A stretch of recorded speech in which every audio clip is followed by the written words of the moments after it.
These green chili chicken burgers have just a few ingredients. You use a pound of ground chicken, and it can be light meat ground chicken, it can be dark meat ground chicken, or a combination of both. We're gonna use canned green chilies, some ground cumin, and cilantro. And the cilantro is the only thing you need to chop or prep for this recipe. So let's get this chopped up and ready to combine with our ground chicken. So I'm just gonna gather all the cilantro together and try to get it in a tight ball. And then go over it with your knife, bringing it together as you go. Keep your fingers tucked under. And then you can just go back over it and get it nicely chopped up. The cilantro adds such fresh, good flavor, but I do know some people do not care for cilantro. And if you are one of those people, it is perfectly fine to substitute Italian flat leaf parsley in this recipe.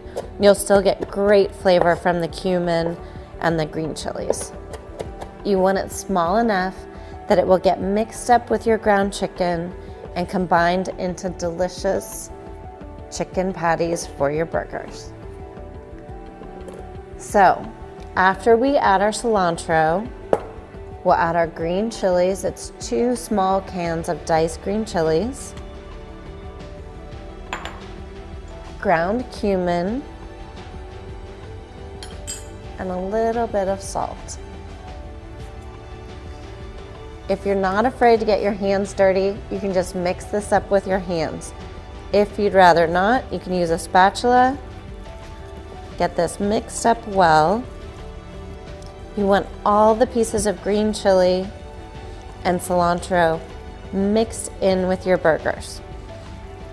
It smells so good.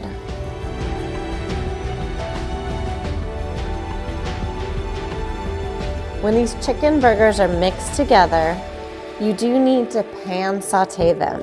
You can't cook them on a grill because pieces of the chicken burger will fall apart into your grill because of all the green chilies and ingredients mixed up inside. So once this is incorporated, we're gonna preheat our pan with a little avocado oil until that gets hot, and then we'll add our patties to the pan. The chicken will stick to your pan if you don't have that layer of warm oil before you add these to the pan.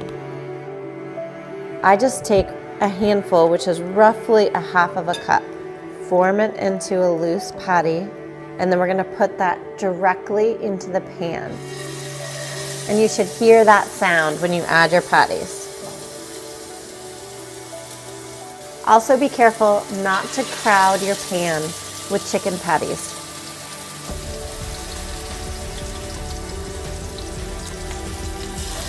Be careful when you add these because the oil will pop up a little bit.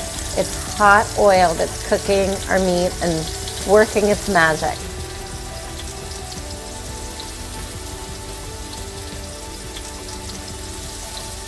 Once you see this opaque whitening around the edges of the burger, you'll know they're ready to flip.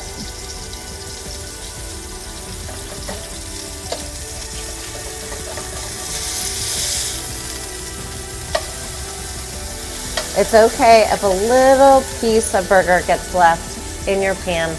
These are so lean that they tend to stick to whatever they're cooking. You want to put your thermometer in the thickest part of the meat so that you can test what the temperature is.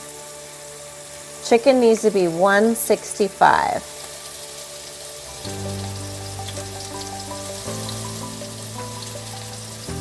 I like to serve these on a bed of Boston lettuce or Bibb lettuce.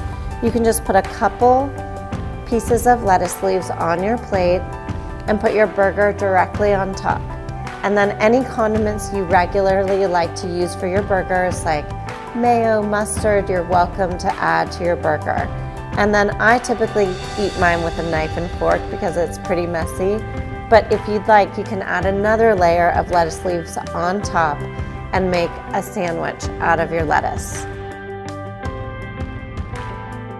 I like to serve this with a few pickled jalapenos because I like everything with pickled jalapenos, but you can add tomato slices, anything that you typically like to put on your burger.